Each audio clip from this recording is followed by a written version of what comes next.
First we find Isabel. Heard a bloke saying he saw ghosts on the far side. I saw it with my own eyes. The whole of all.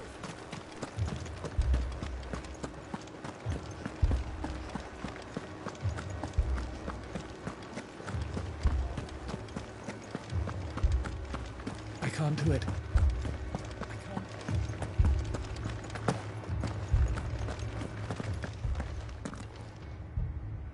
My lord. Milady. We received the dame's message.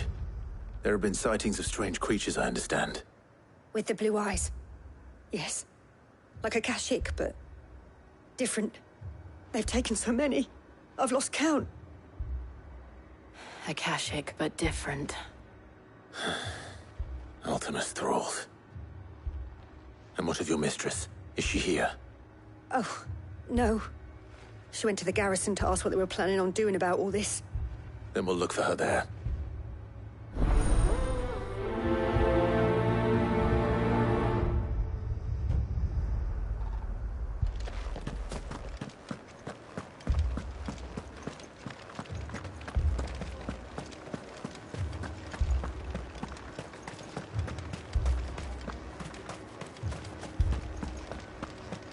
The two soldiers were carrying another.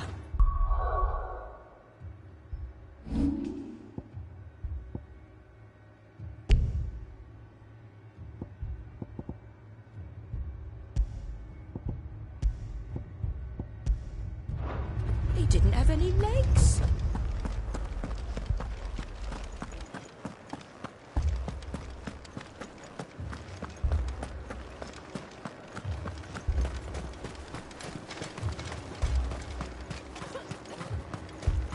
Madame, please!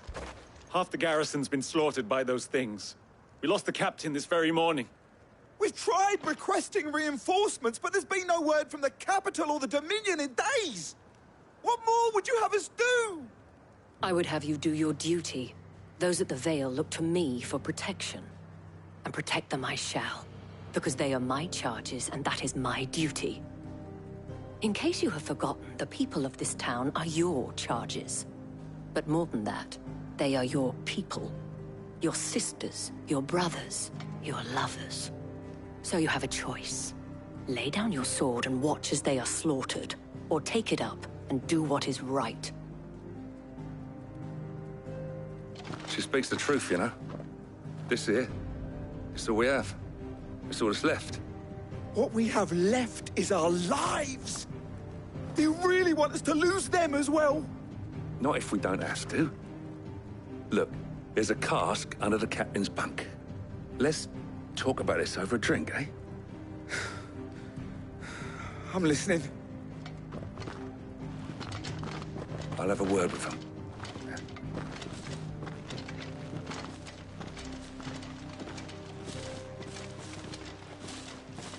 Ah, Clive. I didn't expect help to arrive so quickly. And sought to take matters into my own hands. It was a noble effort, but I thought you might still need some support. I'd like you to consider my needs. What we need to consider is where the creatures came from. The way the survivors speak of them, one would think they appeared out of thin air. And perhaps they did. It's hard to know what to believe these days. We'll talk to the survivors.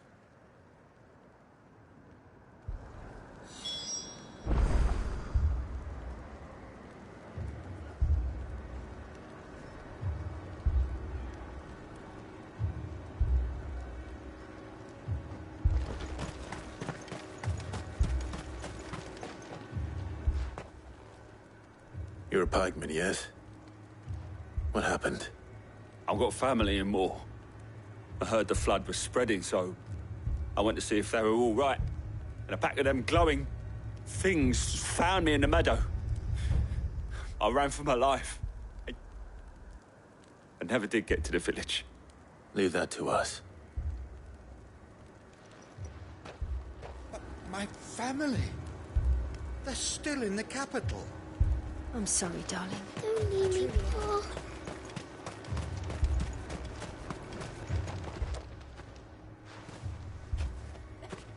Did you see the creatures that attacked you? Creatures? Yeah, They came out of nowhere. They went for Joseph first, then me, and then they were just gone. Do you remember where you were? On the road from Oriflamme. We just passed Moor when... Where's my Joseph? It's all right. Just rest now. At least we have an idea of where the thralls might be now. We should head for more. You saw those soldiers? I assume you have a plan?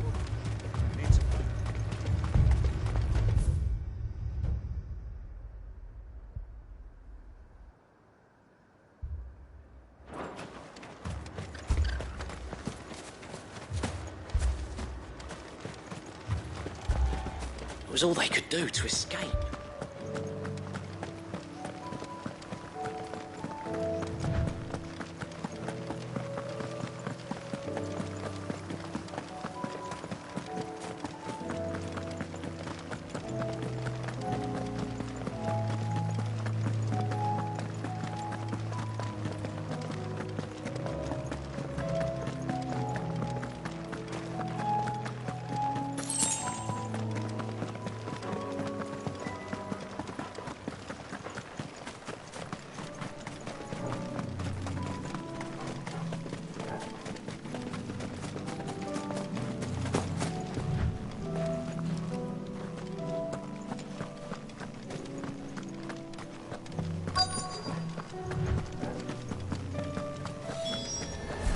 Clive, look! I see them. With me! Stay down!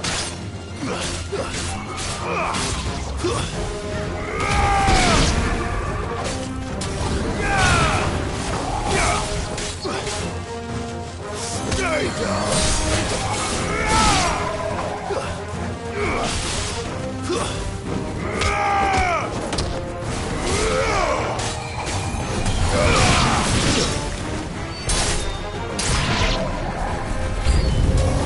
Should I prime? Save your strength.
slow.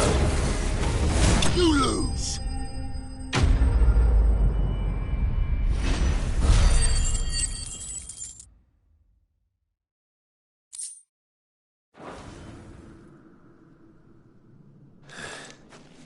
Do you think there are more? There are always more. But I'd say we've done what we can for the time being. Then we should let Isabel know.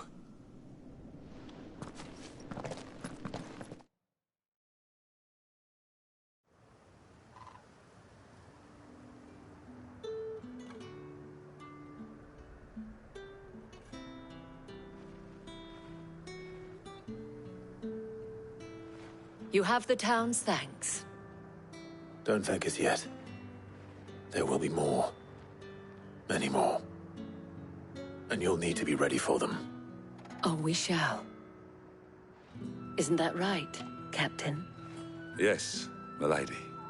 The garrison will be ready. Philippe here has convinced most of the men to remain at their posts. For now, at least. Hearing that the Dame would look kindly on any man who committed himself to the task certainly didn't hurt. It's not the most selfless of motives, I'll admit. But whatever it takes, eh? Now me, I never needed convincing. I became a soldier to protect the people I love. And the people I love include the ones standing before me. Handsome and chivalrous. Now, if you don't mind, I have sentries to post. Milady.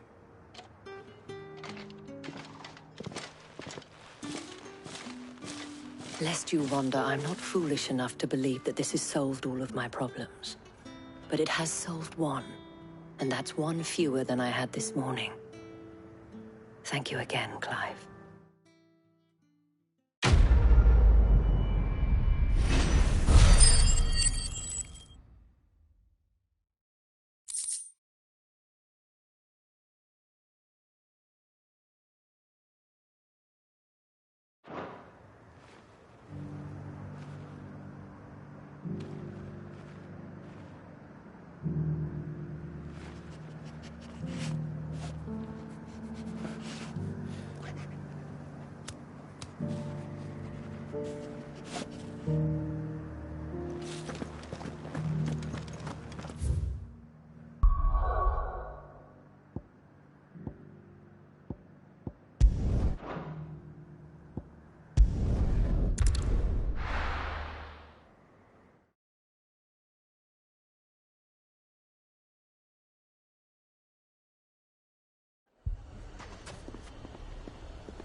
Fucking thieving bastards! Sid! Your new companion appears much more formidable than your uncle. Should I be worried? You haven't been introduced. Jill, Clive has told me much about you. All lies, I'm sure. Your Stolas said that Dalimil has a bandit problem. Indeed. Although, you're a little late. They left with our food and guild days ago.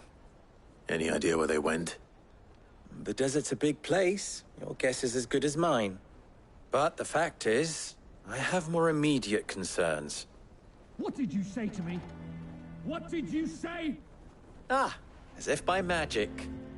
Let's just say we've yet to reach a consensus about how to solve Dalimil's little problem. And at this rate, it won't be the actions of the bandits which prove to be our undoing. It will be our own. Now, I've tried reasoning with the dissenting parties, but even the Desert Hare has limits. Perhaps we could talk to them. What makes you think they'll listen to us? What makes you think they won't? She makes a fair point, Sid. And you won't have wasted much of your precious time if you fail. They're just across the courtyard.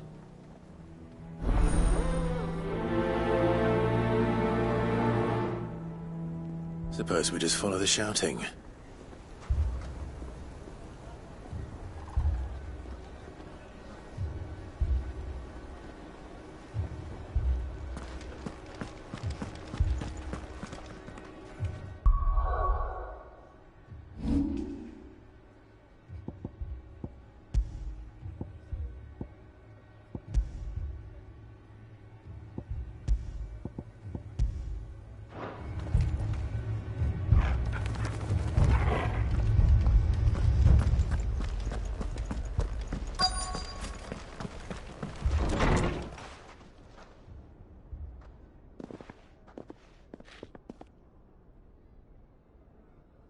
You wouldn't talk like that if it had been your men whose throats were slit. Blood for blood, it's the only way. We hire mercenaries and have them mount the bandits' heads on our walls as a lesson to the rest. And what happens when those mercenaries are slaughtered like your men? Are you going to hire more? We're better off using that coin to buy food and supplies. If we hire mercenaries, the only thing we're buying is the bandit's ire. And you cannot fill empty bellies with that. Do you hear me? But what happens when they come back? Maybe it'll be your throat that's slit. That's enough. Both of you. Any more of this and I'll throw you out myself. Come back when you're ready to talk like adults.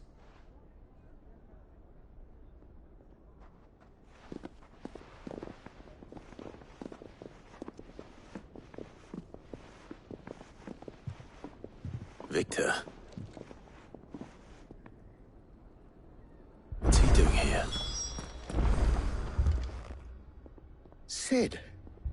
And Lady Jill. What brings you here? I was about to ask you the same thing. Costness is in chaos, and the markets have all but ceased to operate.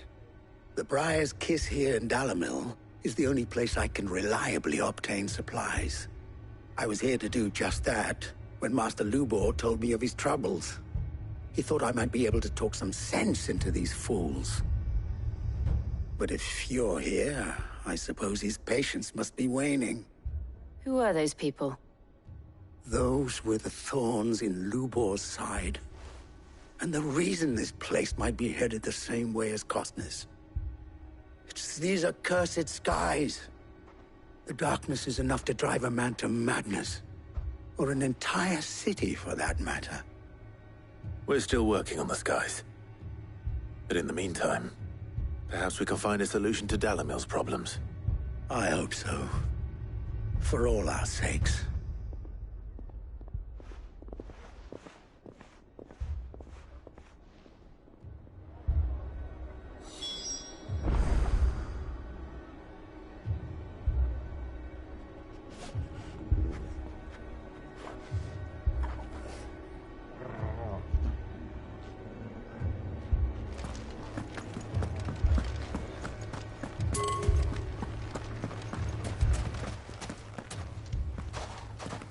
So, you see my predicament? What I saw was a room full of people who were angry and afraid. And with good reason by the sound of it. But if left to smolder, that anger and fear could set the entire town alight. My thoughts exactly. What to do? Both sides wish to protect their homes and livelihoods, if only they could agree on how. But as long as they are divided, we are vulnerable.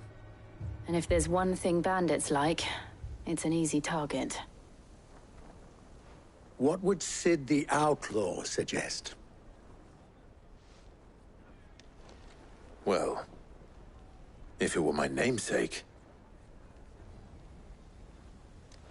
he'd let them choose for themselves, and be on hand to pick up the pieces when it all went wrong. That sounds like a recipe for disaster. A recipe for disaster is precisely what it is. But perhaps that realization would be enough to make them question the ingredients. While it's plain neither Conrad nor Natalie will countenance the other's proposal, it may still be possible to make them doubt their own. Before presenting them with a third option. And that would be? To pool our resources and save the city ourselves.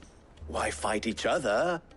When all that fear and anger can be directed at the bandits. It appears we have a plan of action. Victor, pay Conrad a visit. See if you can't convince him of his folly. I'll speak with Natalie. As you wish. Your faces are not well known in this town.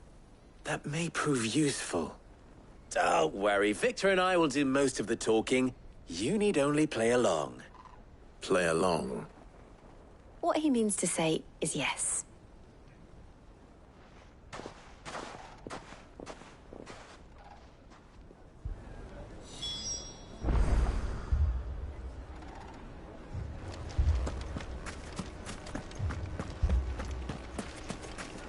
Picture it, Conrad.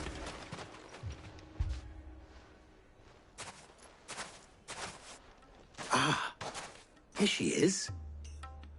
The Lady of the Spear herself. Conrad, may I introduce you to Jane, commander of the Red Wings, the oldest mercenary guild in the Free Cities. A pleasure, my lady. The pleasure is all mine. As I told you, I summoned the commander here from Canver to inquire about a contract. Victor says you told him no. That there aren't any men left to hire. Is that true? True as the crystals cracked. Nobles came and claimed every last one worth his salt. And not just from us Red Wings. You know of the 7 high houses. There must be 2 swords assigned each one. Granted, we have a few boys left. If it's boys you're looking for. Well, Conrad, are you saying that Dalamil's finest cannot defend this town better than a gaggle of unblooded striplings? That a band of beardless youths could better avenge the deaths of your brave men than you yourselves? Absolutely not. We'll show those bastards who they're dealing with.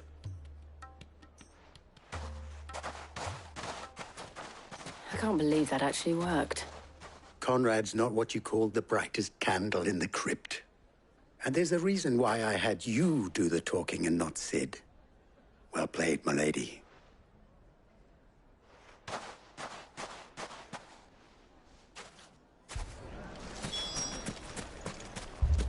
Then let us band together and show these brutes that Dalimil is not to be trifled with.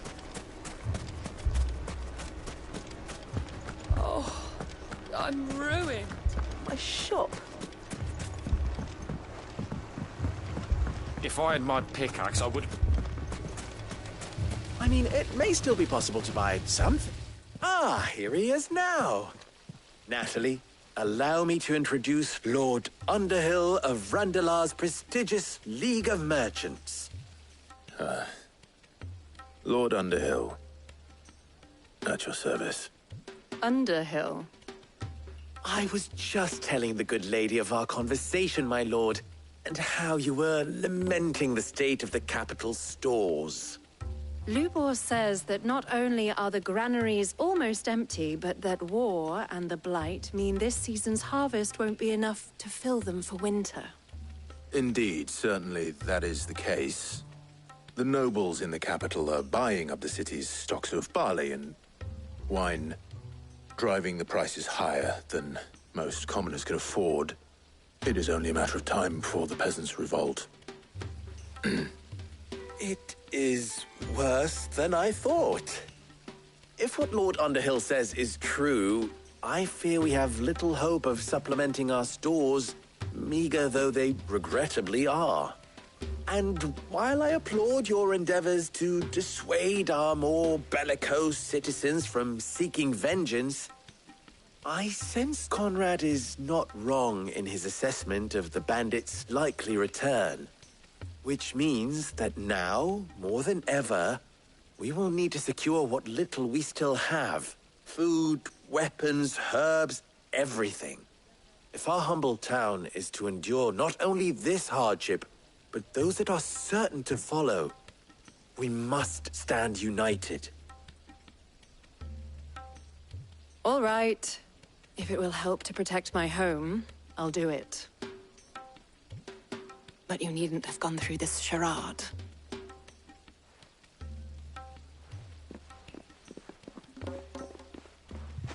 Thank you, Clive.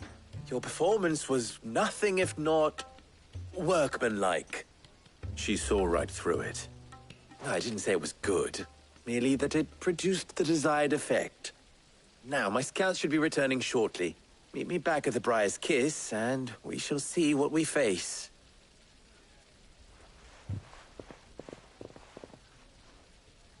I'm not convinced our roles in this ruse were entirely necessary. I don't know. Conrad seemed quite taken with you. I have no choice but to do what little I... Mummy, I'm scared.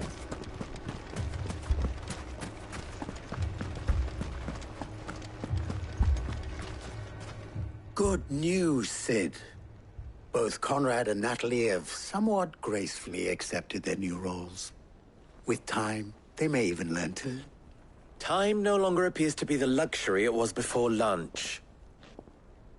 I take it your scouts found the bandits. Technically, it would be the bandits who found my scouts. It appears they march for Dalimil as we speak. All of them. You're not serious. They don't just want food, they want the whole damn town.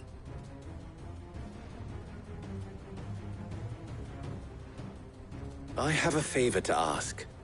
I'm told the bandits march in 2 groups, one from the south and one from the desert, in a move doubtless intended to stretch our already gossamer-thin defenses.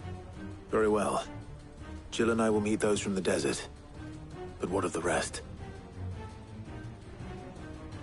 The rest, my friend, the city shall fight. Together. The stakes, I concede, are high.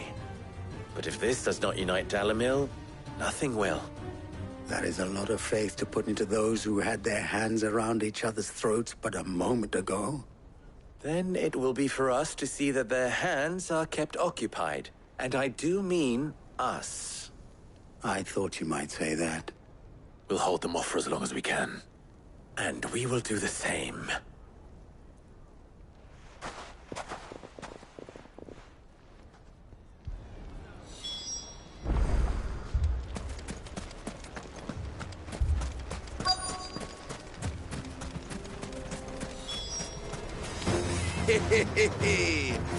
The women folk have come to welcome us. I'll take that one. He's all yours.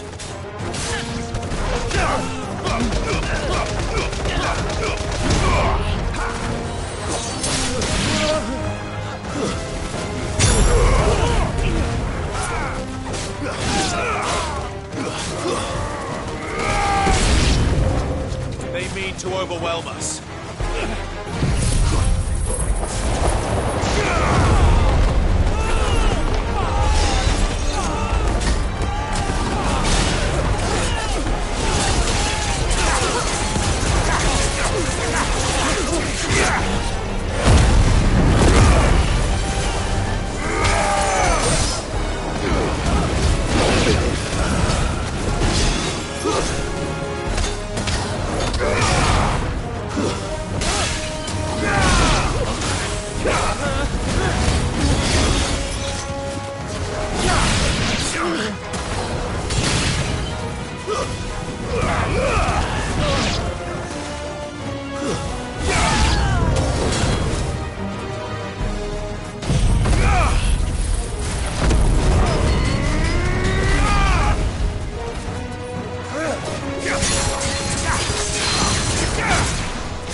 The townspeople.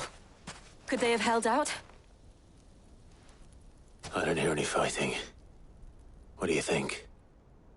That we should hurry.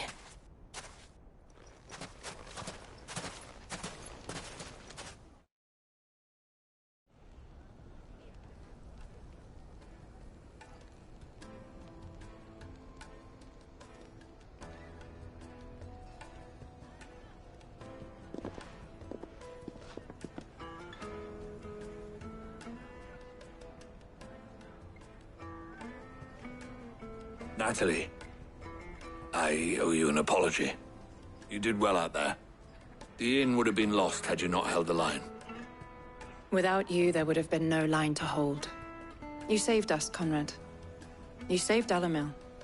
We all saved Dalimil.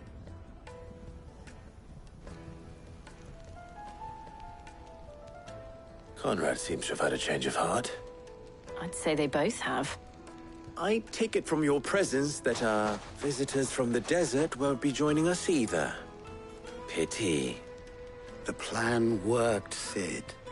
Granted, it only took an army of bloodthirsty bandits at our gate. Calm now, Victor. Why quibble over the details? We are united, and that is all that matters. As for you, Sid, you fight considerably better than you act. I'll take that as a compliment.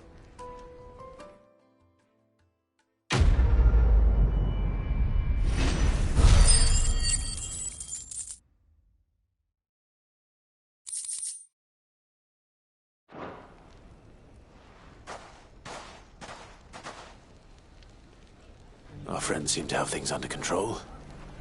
For now, at least. Let's go and put Otto's mind at rest.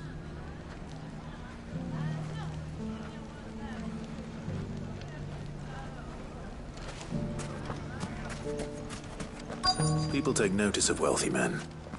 Shouldn't be too hard to track down Karen's collector. Lubo did well to bring Conrad and Natalie together.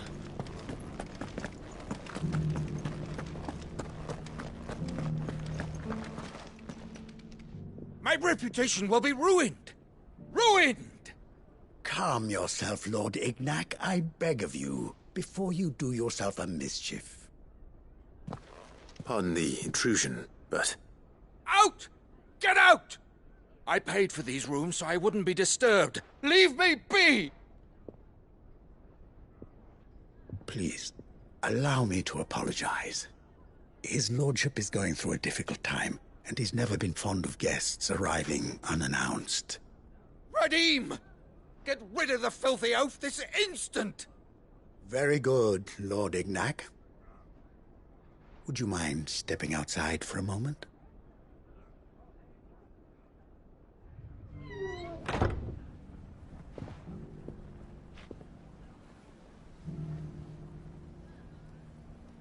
I'm sorry if I've caused you any trouble. That? Oh, no. That's just how his lordship is. Though the morning's events have left him somewhat fractious. He has been dispossessed of his luggage, you see. The thieves also made away with a considerable amount of coin. Coin the innkeeper will soon be keen to collect. I don't suppose a certain blade was among the stolen items. A single-edged sword. It was purchased from a merchant friend of mine. Ah, you know Lady Karen. Yes, I'm afraid it was. Then I'll retrieve Lord Ignac's luggage. But I have one condition. You have but to state it. You are welcome to anything that is within my power to grant. I want an audience with Lord Ignac. A few minutes should be enough. Then I'll be on my way. A condition I would be a fool to refuse. Of course, you shall have your audience. I don't suppose you saw where the thieves went? I did not, no. Though some discreet inquiries made on his lordship's behalf mean that I know where you might find them. The bandit's bed. Every ill-gotten coin in Dalimil is said to pass through that disreputable corner of the Valcroy. And that's where I'm heading. I shall speak to Lord Ignac in your absence, and arrange for an audience upon your triumphant return. That will be very kind of you. Farewell, and best of luck.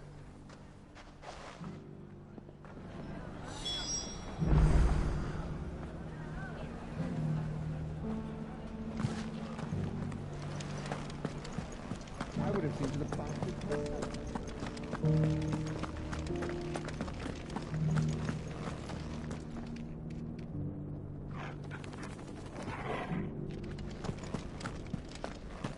Lubo did well to bring Conrad with. So, You fought very bravely.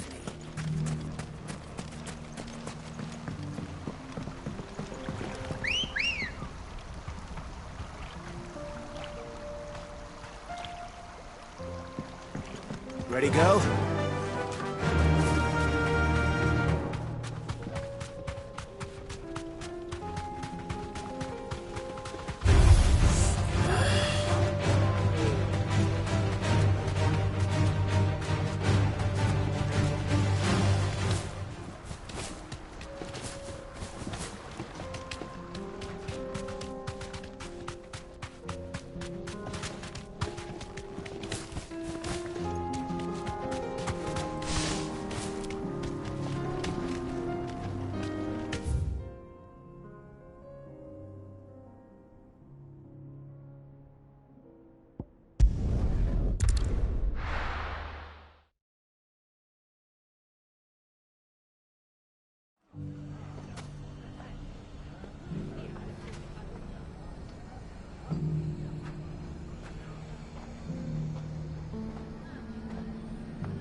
Safe.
Got company!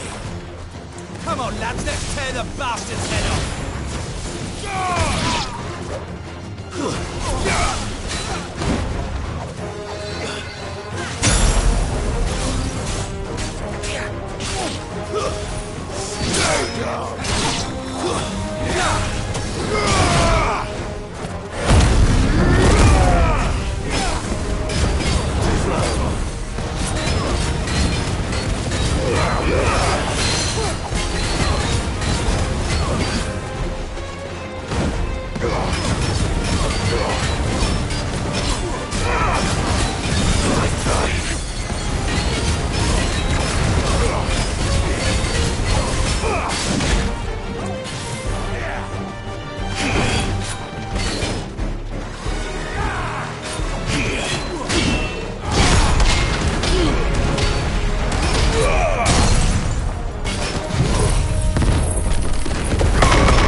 This must be Ignac's luggage.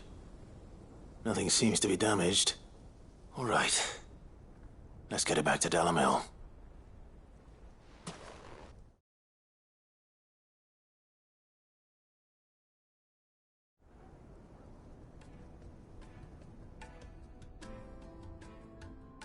I hear I have you to thank for the return of my effects. What shall I call you, my good man? Wyvern. Glad to make your acquaintance. A formidable name indeed. Well, Wyvern, I appear to be in your debt. Redeem here tells me you wished for an audience. Is that all? A few moments of your time should suffice, yes. You're a peculiar fellow, Wyvern. All right, speak. Master Wyvern was wondering if you could tell him about a certain single-edged sword you recently acquired. Oh, a true work of art, that one. Karen drove me hard on the price, but I would have sold her Radim here to get my hands on that sword. It was made in the Outer Isles, far beyond the Twins, and is used exclusively by the practitioners of a unique school of swordsmanship. They believe no combat should ever exceed a single strike and hone their blades to such perfection that none ever does. Each sword is made for that one perfect stroke, and for that stroke only. They crack upon a second blow. There's a brutal sort of beauty to it, really. But how do they hone such an edge? Fine question. Why, they use a whetstone, of course. Whetstones, rather. A whole array of them, ranging from the coarse to the fine. 10,000 licks with the sharpening stone, then 10,000 more. But it is the final stone which lends the blade its legendary sharpness. A mineral quite foreign to this great realm of ours. And that is the key. The secret ingredient. Wyvern, it occurs to me that my little lecture is hardly equal to services rendered. Take this, together with my regards. The very stone of which I spoke, far rarer among collectors than even the blade itself, and a far more fitting payment. Thank you. Pardon the intrusion, my lordship. However, it is long past time we prepared ourselves to depart. So it is. I am locked in bitter competition with a rival collector of curiosities. I am one step ahead of the unscrupulous scoundrel, but he is hard at my heels. Are there many other collectors out there? Too many to count, but only one do I consider my nemesis. Lord Byron Rosfield. And is a perennial thorn in my side. I can imagine. Farewell, Wyvern. May our paths cross again. Radim, we mustn't dawdle.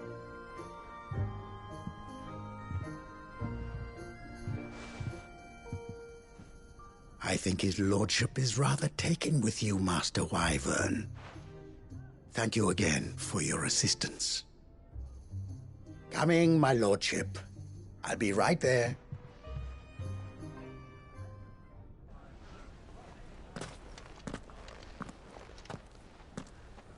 Trust Uncle Byron to find such an interesting rival.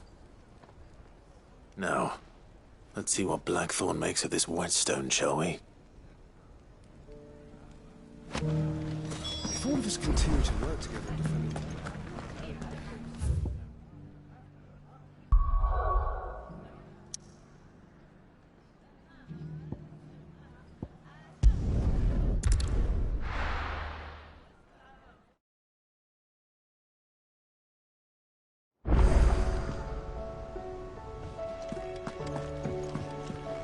Will we ever see the sun again?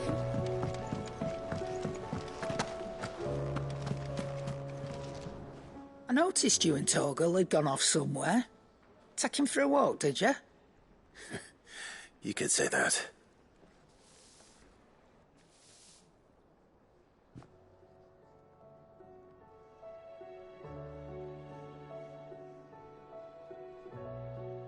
So, Molly's leftovers weren't good enough, eh? That'll teach me for treating you like you're still a pup. All right, no need to shout. Now we know what you're after, I can see about getting some in. Speaking of which, I brought one for later. Can I leave it with you?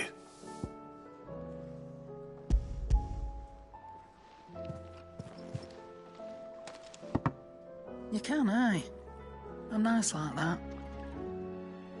In return, you can thank Tomes for me. The bloody know-it-all. I was just on my way to see him.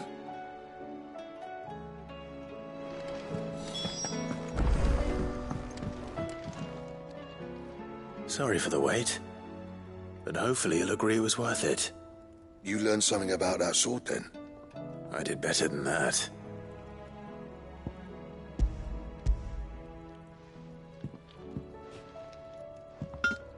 A whetstone? Yes. But not one you'll find anywhere in Valisthea.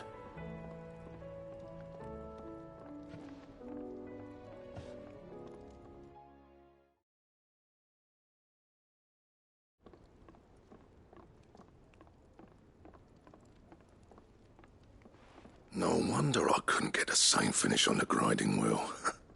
One hit and all done, eh? Might not be so bad if all you ever fought were duels. Good luck on the battlefield. Your second opponent would be your last, no matter how good you were. Even so, is there some way it could be used to give the curse breakers an edge? I think so, yeah. With this whetstone and the right kind of steel, I could probably even make a twin of the blade that rattled me. But there'd be no replacing this little rock once I worn it down to a sliver. I reckon we get a dozen swords from it, if that. Swords that the curse breakers wouldn't know how to wield properly, and that would see them through a single fire piece. Nah, no point trying to copy that thing. Be about as much use as a wax anvil. But finishing our blades with a whetstone this fine, now that's something to consider. And what's finer than fallen masonry, eh? Or more hard-wearing, for that matter. Just imagine it. Good Valisthean steel with an edge as sharp as any found in the Outer Isles. I won't make a copy, nah. I'll make something much better. I'm sure the curse breakers will be delighted. Just don't push yourself too hard. Don't you worry about me, sunshine. I've been working day and night since I was half your age, and I'll still be here when you're long gone. Hey, thanks, Clive. I mean it. I owe you one, August too. It's good to know someone's looking out for me. He'll be happy to hear you said that. And I'll see that my debt to you's paid. First new blade I make's got your name on it.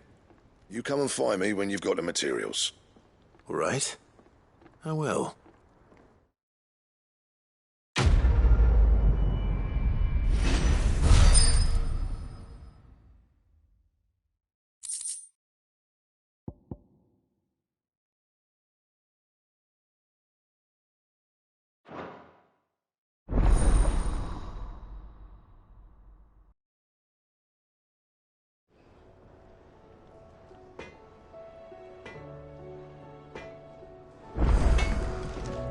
What do I owe the honor? What do you want?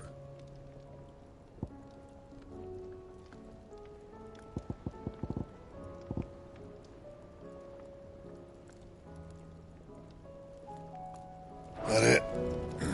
Fine.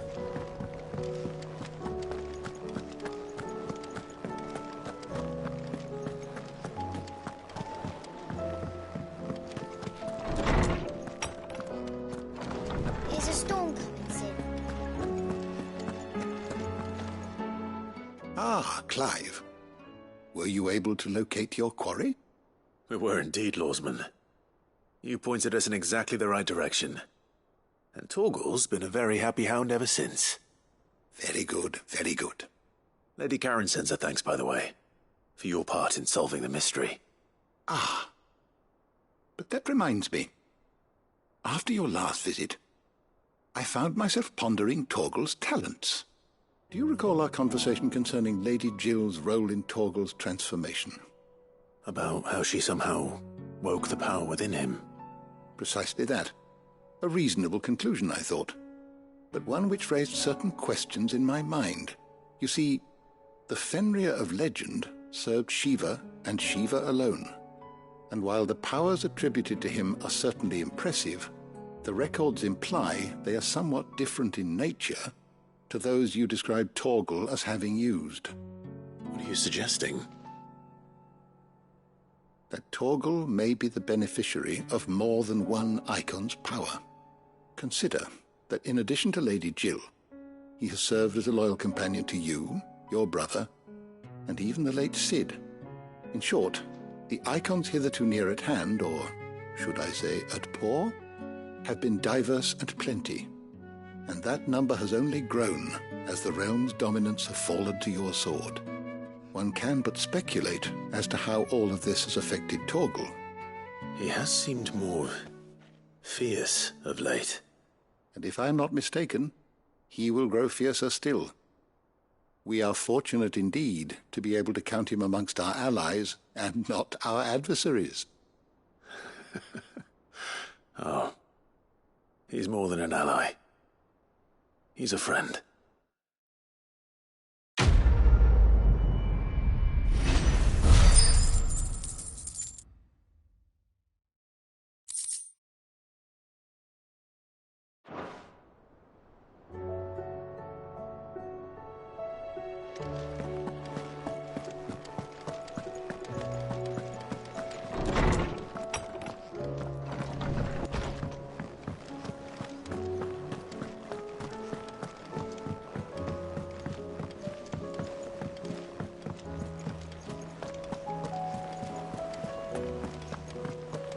Did you see that? Tell me you saw that.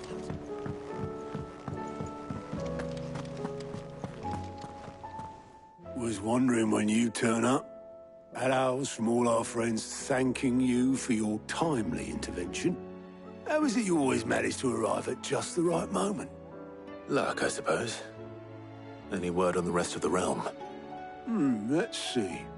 Storm's still crying out for mother crystals. The nations are still in chaos. And the skies are still the colour of a kick in the kidneys 2 days on. So... Right. Clive, we knew this was going to happen. Well, not the bleeding skies part, but you take my point. Now's not the time to second-guess yourself. Now's the time to visit the infirmary. Talia says your brother's awake. Thank you, Otto.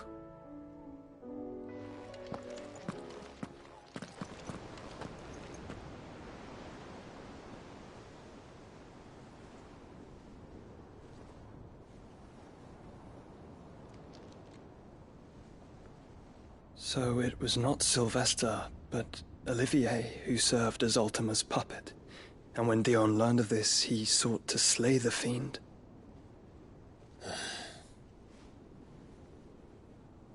Only for his father to take the spear that would have freed him. Enough to drive a man to madness. Small wonder he hasn't stirred. I would be afraid to wake. Had I but reached out to him sooner, warned him of the threat Ultima posed. But now, both an empire and her prince lie broken. Joshua, what do you know of Ultima?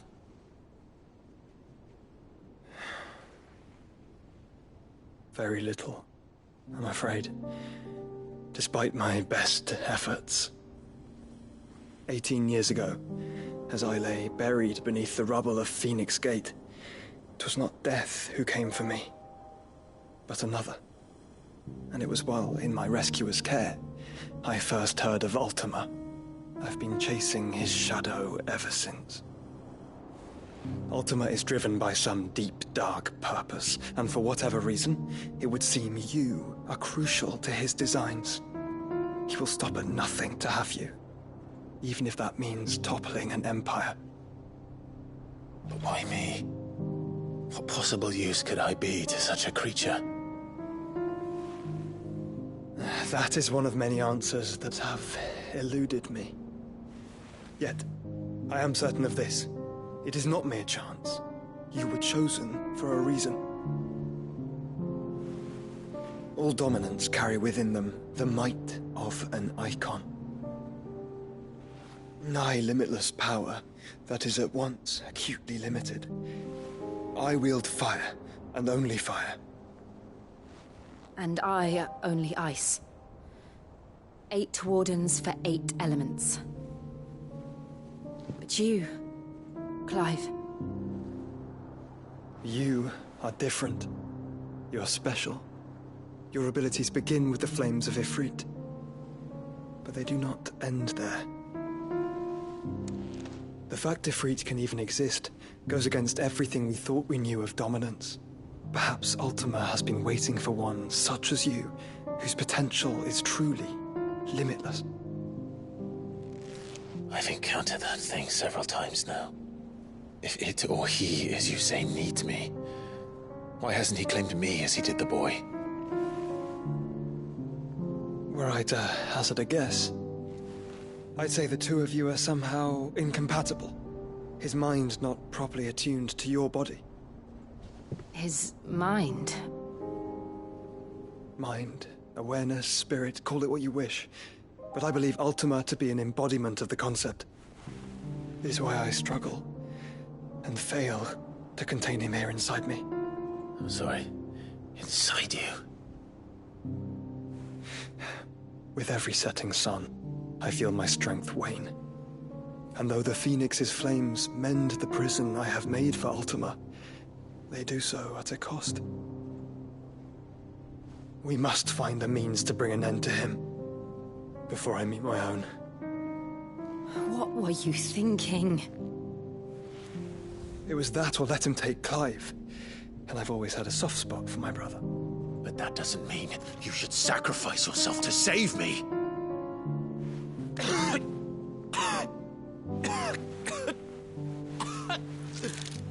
Joshua! Clive! It's Gav! There's an army of Akashic at the gates of Canver.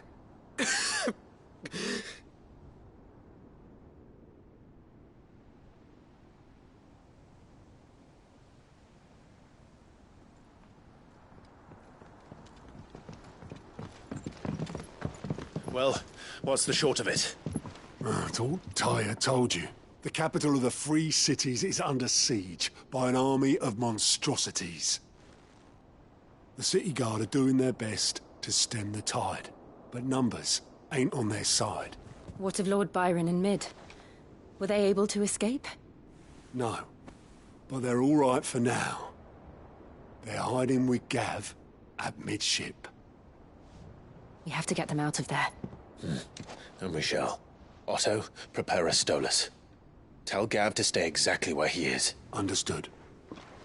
Vivian, what's the swiftest route to the Free Cities? That sounds like a question for the map. Look here. This road, through Tabor, should provide the least trouble. Good. What a coincidence. Tabor is exactly where I'm bound. Joshua, bed is where you should be bound. You don't think I told him the exact same thing? Were Tyre not such a talented healer, I would surely have been inclined to agree. But, thanks to her ministrations, I feel I may safely rejoin my attendant, who was to wait for me in Tabor if we became separated. All right, we travel together. Clive! If he stays close to me, he'll be fine. Thank you, brother. I'll look after him.